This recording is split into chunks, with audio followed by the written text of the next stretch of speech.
Olá, turma, tudo bem? Bora lá para nossa leitura. Mais um dia, né? Com o Senhor, com a palavra. A gente vai seguir aqui, em nome de Jesus, nós vamos seguir, né? Estamos dentro da carta de Paulo aos Coríntios, a segunda, né? A segunda carta aos Coríntios. E hoje a gente vai ler do capítulo 5 ao capítulo 9. Eles são capítulos menores, né? Então, por isso que tem um pouquinho mais. Vamos lá, hoje dia 4 de dezembro. Quarta-feira, né? Vamos seguindo. Então, 2 Coríntios, capítulo 5, diz assim: Sabemos que se for destruída a temporária habitação terrena em que vivemos, temos da parte de Deus um edifício, uma casa eterna nos céus, não construída por mãos humanas. Enquanto isso, gememos, desejando ser revestidos da nossa habitação celestial, porque estando vestidos, não seremos encontrados nus. Pois, enquanto estávamos nesta casa, gememos e nos angustiamos, porque não queremos ser despidos, mas revestidos da nossa habitação celestial, para que aquilo que é mortal seja absorvido pela vida. Foi Deus quem nos preparou para esse propósito, dando-nos o Espírito como garantia do que está por vir. Portanto, temos sempre confiança e sabemos que, enquanto estamos no corpo, estamos longe do Senhor, porque vivemos por fé e não porque vemos. Temos, pois, confiança e preferimos estar ausentes do corpo e habitar com o Senhor. Por isso, temos o propósito de lhe agradar, quer esteja no corpo, quer o deixemos. Pois todos nós devemos comparecer perante o tribunal de Cristo, para que cada um receba de acordo com as obras praticadas por meio do corpo, quer sejam boas, quer sejam más. Uma vez que conhecemos o temor ao Senhor, procuramos persuadir os homens. O que somos está manifesto diante de Deus, e esperamos que esteja manifesto também diante da consciência de vocês. Não estamos tentando novamente recomendar-nos a vocês, porém estamos dando a oportunidade de exultarem em nós, para que tenham o que responder aos que se vangloriam das aparências e não do que está no coração. Se enlouquecemos, é por amor a Deus. Se conservamos o juízo, é por amor a Deus. Pois o amor de Cristo nos constrange, porque estamos convencidos de que um morreu por todos, logo todos morreram. E ele morreu por todos, para que aqueles que vivem já não vivam mais para si mesmos, mas para aquele que por eles morreu e ressuscitou. De modo que de agora em diante a ninguém mais consideramos do ponto de vista humano, ainda que antes tenhamos considerado Cristo dessa forma, agora já não o consideramos assim. Portanto, se alguém está em Cristo, é nova criação. As coisas antigas já passaram, eis que surgiram coisas novas. Tudo isso provém de Deus, que nos reconciliou consigo mesmo por meio de Cristo e nos deu o ministério da reconciliação, ou seja, que Deus em Cristo estava reconciliando consigo o mundo, não levando em conta os pecados dos homens, e nos confiou a mensagem da reconciliação. Portanto, somos embaixadores de Cristo, como se Deus estivesse fazendo o seu apelo por nosso intermédio. Por amor a Cristo, suplicamos, reconciliem-se com Deus. Deus tornou pecado por nós aquele que não tinha pecado, para que nele nos tornemos justiça de Deus. O capítulo 5 é maravilhoso em dois aspectos, né? Aliás, em vários, mas vou levantar dois aqui. O primeiro é essa garantia, né, que o Senhor nos dá através do seu Espírito de que esse corpo mortal, ele é transitório, ele é passageiro, né? Até que Jesus venha e nos dê realmente um corpo celestial, um corpo de eternidade transformado, igualzinho de Jesus. Nós vamos ter o corpo exatamente como Cristo tem nesse momento, depois que ele ressuscitou.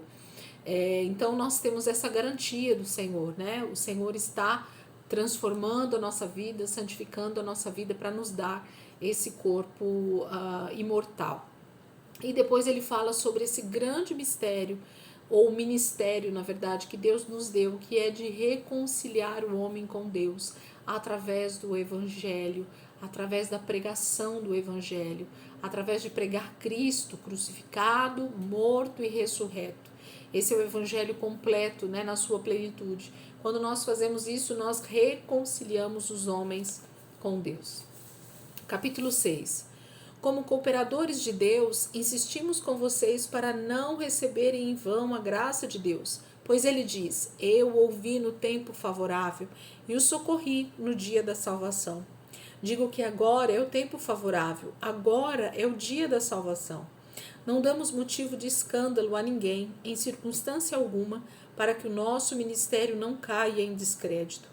Ao contrário, como servos de Deus, recomendamo-nos de todas as formas, em muita perseverança, em sofrimentos, privações e tristezas, em açoites, prisões e tumultos, em trabalhos árduos, noites sem dormir e jejuns, em pureza, conhecimento, paciência e bondade, no Espírito Santo e no amor sincero, na palavra da verdade e no poder de Deus, com as armas da justiça, quer de ataque, quer de defesa, por honra e por desonra, por difamação e por toda boa fama, todos tidos por enganadores, sendo verdadeiros, como desconhecidos, apesar de bem conhecidos, como se estivéssemos morrendo, mas eis que vivemos, espancados, mas não mortos, entristecidos, mas sempre alegres, pobres, mas enriquecendo muitos outros, nada tendo, mas possuindo tudo. Falamos abertamente a vocês, coríntios, e abrimos todo o nosso coração. Não estamos limitando nosso afeto, mas vocês estão limitando o afeto que têm por nós. Numa justa compensação, falo como a meus filhos, abram também o coração para nós. Não se ponham em julgo desigual com descrentes, pois o que tem em comum a justiça e a maldade, ou que comunhão pode ter a luz com as trevas? Que harmonia entre Cristo e Belial? Que há de comum entre o crente e o descrente? Que acordo há entre o templo de Deus e os ídolos? Pois somos santuários do Deus vivo, como disse Deus: habitarei com eles e entre eles andarei, serei o seu Deus e eles serão o meu povo. Portanto, saiam do meio deles e separem-se, diz o Senhor. Não toquem em coisa impura, e eu os receberei, e serei o seu pai, e vocês serão meus filhos e minhas filhas, diz o Senhor Todo-Poderoso. Capítulo 6, ele vai falar sobre essa questão de que, mesmo diante de todas as tribulações e as dificuldades que a gente vive, como é bom ter a consciência de que Deus, ele é tudo em nós, né? Ele é tudo que nós precisamos de verdade. Ainda que o mundo tenha a gente realmente como escândalo ou como qualquer coisa, né? Cristo nos tem como filhos, né? Ele nos chama de filhos. E esse chamado, essa santificação faz com que nós tenhamos essa comunhão com Ele. Capítulo 7. Amados, visto que temos essas promessas, purifiquemo-nos de tudo que contamina o corpo e o espírito, aperfeiçoando a santidade no temor de Deus. Concedam-nos lugar no coração de vocês. A ninguém prejudicamos, a ninguém causamos dano, a ninguém exploramos. Não digo isso para condená-los. Já disse que vocês estão em nosso coração, para juntos morrermos ou vivermos. Tenho grande confiança em vocês e de vocês tenho muito orgulho. Sinto-me bastante encorajado.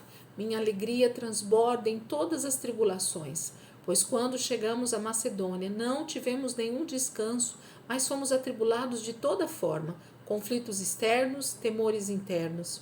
Deus, porém, que consola os abatidos, consolou-nos com a chegada de Tito, e não apenas com a vinda dele, mas também com a consolação que vocês lhe deram. Ele nos falou da saudade, da tristeza e da preocupação de vocês por mim, de modo que a minha alegria se tornou ainda maior. Mesmo que a minha carta tenha causado tristeza a vocês, não me arrependo. É verdade que a princípio me arrependi, pois percebi que a minha carta os entristeceu, ainda que por pouco tempo. Agora, porém, me alegro, não porque vocês foram entristecidos, mas porque a tristeza os levou ao arrependimento. Pois vocês se entristeceram como Deus desejava e de forma alguma foram prejudicados por nossa causa.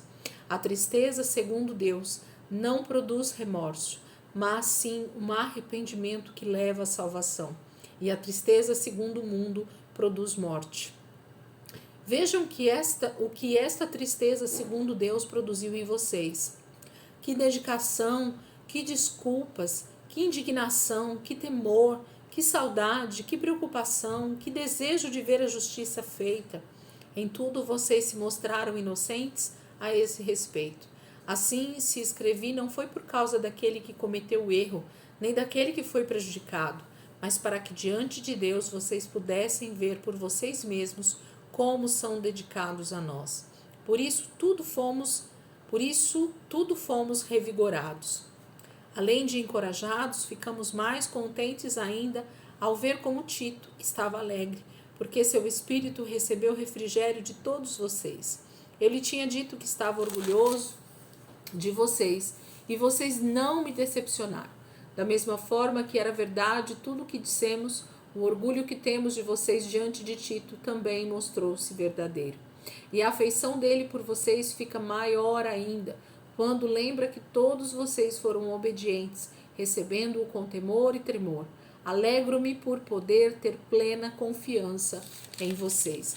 Capítulo 7, Paulo vai falar dessa alegria da consolação que Tito trouxe a eles, né, com notícias. Paulo estava em outra região, e então recebe as notícias através de Tito, de como os coríntios tinham realmente ficado tristes, entristecidos, com tanta correção, com tanta carta, exortando esse direcionamento deles. Mas Paulo diz assim, ainda bem que essa tristeza não é a tristeza segundo o mundo, que gera morte, né? Porque quando nós ficamos tristes, mas não há o verdadeiro arrependimento, então gera em nós todo tipo de amargura, ressentimento, tristeza, né? Todo tipo de sentimento que não leva ao verdadeiro arrependimento. Mas Paulo diz que a tristeza, segundo Deus, ela gera arrependimento, então mudança, e em seguida vem a alegria que vem do Senhor por causa dessa transformação. Capítulo 8. Agora, irmãos, queremos que vocês tomem conhecimento da graça que Deus concedeu às igrejas da Macedônia. No meio da mais severa tribulação, a grande alegria e a extrema pobreza deles transbordaram em rica generosidade. Pois dou testemunho de que eles deram tudo quanto podiam e até além do que podiam. Por iniciativa própria, eles nos suplicaram insistentemente o privilégio de participar da assistência aos santos. E não somente fizeram o que esperávamos, mas entregaram-se primeiramente a si mesmos ao Senhor e depois a nós pela vontade de Deus. Assim, recomendamos a Tito que, assim como ele já havia começado, também completasse esse ato de graça da parte de vocês. Todavia, assim como vocês se destacam em tudo, na fé, na palavra, no conhecimento, na dedicação completa e no amor que vocês têm por nós, destaquem-se também neste privilégio de contribuir. Não estou dando uma ordem, mas quero verificar a sinceridade do amor de vocês, comparando-o com a dedicação dos outros. Pois vocês conhecem a graça de nosso Senhor Jesus Cristo, que sendo rico se fez pobre por amor de vocês, para que por meio de sua pobreza vocês se tornassem ricos. Este é o meu conselho. Convém que vocês contribuam, já que desde o ano passado vocês foram os primeiros, não somente a contribuir, mas também a propor esse plano. Agora completem a obra para que a forte disposição de realizá-la seja igualada pelo zelo em concluí-la, de acordo com os bens que vocês possuem. Porque se há prontidão, a contribuição é aceitável de acordo com aquilo que alguém tem, e não de acordo com o que não tem. Nosso desejo não é que outros sejam aliviados enquanto vocês são sobrecarregados, mas que haja igualdade. No presente momento, a fartura de vocês suprirá a necessidade deles, para que, por sua vez, a fartura deles supra a necessidade de vocês. Então haverá igualdade, como está escrito: quem tinha recolhido muito não teve demais, e não faltou a quem tinha recolhido pouco. Agradeço a Deus ter ele posto no coração de Tito o mesmo cuidado que tenho por vocês, pois Tito não apenas aceitou nosso pedido, mas está indo até vocês com muito entusiasmo e por iniciativa própria. Com ele estamos enviando o irmão que é recomendado por todas as igrejas por seu serviço no Evangelho. Não só por isso, mas ele também foi escolhido pelas igrejas para nos acompanhar quando formos ministrar esta doação, o que fazemos para honrar o próprio Senhor e mostrar a nossa disposição. Queremos evitar que alguém nos critique quanto ao nosso modo de administrar essa generosa oferta, pois estamos tendo cuidado de fazer o que é correto, não apenas aos olhos do Senhor, mas também aos olhos dos homens. Além disso, estamos enviando com eles o nosso irmão que muitas vezes e de muitas maneiras já nos provou que é muito dedicado, e agora ainda mais, por causa da grande confiança que ele tem em vocês. Quanto a Tito, ele é meu companheiro e cooperador entre vocês. Quanto aos nossos irmãos, eles são representantes das igrejas e uma honra para Cristo. Portanto, diante das demais igrejas, demonstrem a esses irmãos a prova do amor que vocês têm e a razão do orgulho que temos de vocês. Capítulo 8, praticamente inteiro, Paulo está falando sobre a questão deles colocarem o plano que eles mesmos fizeram, deram para Paulo, a respeito de recolher ofertas com generosidade para acudir os irmãos em toda a região da Macedônia, em Jerusalém, em vários locais do Império Romano. A situação financeira e econômica era muito difícil, principalmente para os cristãos, porque já estavam sendo perseguidos de forma muito acirrada, muito forte, Então Paulo diz: eu quero ver agora o plano de vocês colocado realmente em prática. Vocês têm se mostrado muito generosos, têm feito grandes coisas, Eu tenho confiança em vocês. Bora colocar em prática essa oferta generosa, e assim que eu for para a região da Macedônia ou para Jerusalém ou para onde quer que seja, eu possa levar essa oferta generosa de vocês. Eu gosto muito do final do versículo 15, que diz assim: como está escrito, quem tinha recolhido muito não teve demais, e não faltou a quem tinha recolhido pouco. Então isso fala de igualdade, Deus sempre desejou que a gente tivesse sempre o suprimento necessário para a nossa vida e pudéssemos ser o socorro para aqueles que estão passando por algum tipo de privação naquele momento, porque isso pode mudar de lugar, Hoje eu posso estar sendo aquele que vai acudir, e amanhã eu posso ser aquele que está sendo acudido nas minhas dificuldades. Capítulo 9. Não tenho necessidade de escrever a respeito dessa assistência aos santos. Reconheço a sua disposição em ajudar e já mostrei aos macedônios o orgulho que tenho de vocês, dizendo-lhes que, desde o ano passado, vocês da Acaia estavam prontos a contribuir e a dedicação de vocês motivou a muitos. Contudo, estou enviando os irmãos para que o orgulho que temos de vocês a esse respeito não seja em vão, mas que vocês estejam preparados, como eu disse que estariam, a fim de que, se alguns macedônios forem comigo e os encontrarem despreparados, nós, para não mencionar vocês, não fiquemos envergonhados por tanta confiança que tivemos. Assim, achei necessário recomendar que os irmãos os visitem antes e concluam os preparativos para a contribuição que vocês prometeram.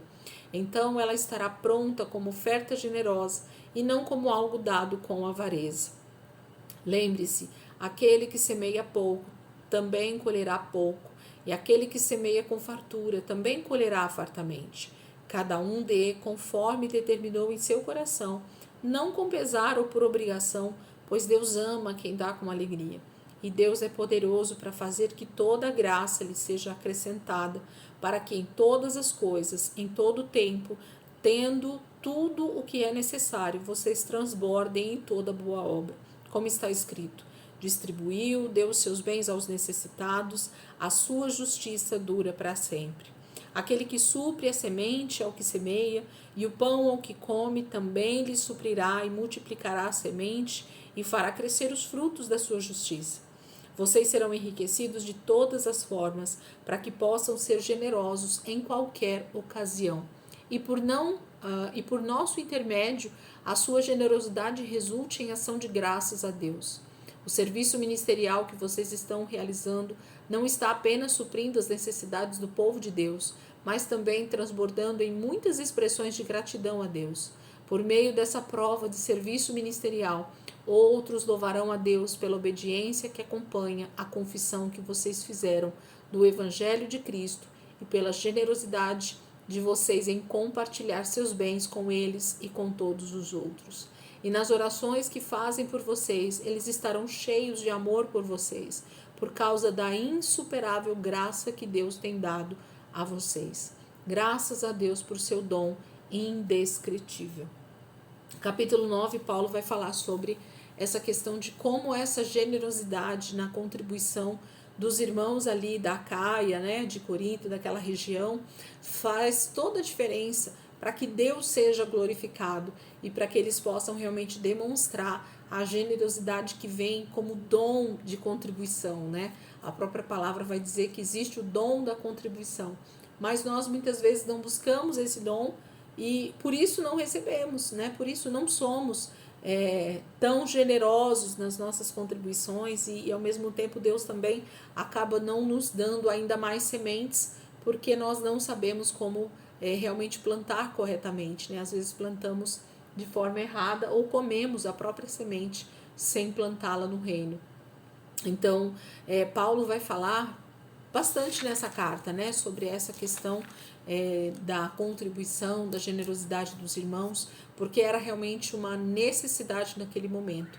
E nós, então, estamos sendo exortados hoje a meditarmos nisso, a refletirmos sobre isso e a entender se nós também não precisamos, nesse momento da história, sermos generosos uns para com os outros, fazendo com que essa graça que Deus tem derramado sobre nós possa transbordar nesse rio de generosidade para com aqueles que estão passando por dificuldades, para que a igreja de Cristo seja vista, né, com igualdade, para que realmente não haja uma discrepância muito grande, né, entre irmãos muito ricos e irmãos muito pobres, né? Isso não faz bem para o corpo de Cristo, isso não faz bem para o reino de Deus, isso não é reino de Deus no sentido literal da palavra. Então a gente precisa estar preocupado com essa questão também.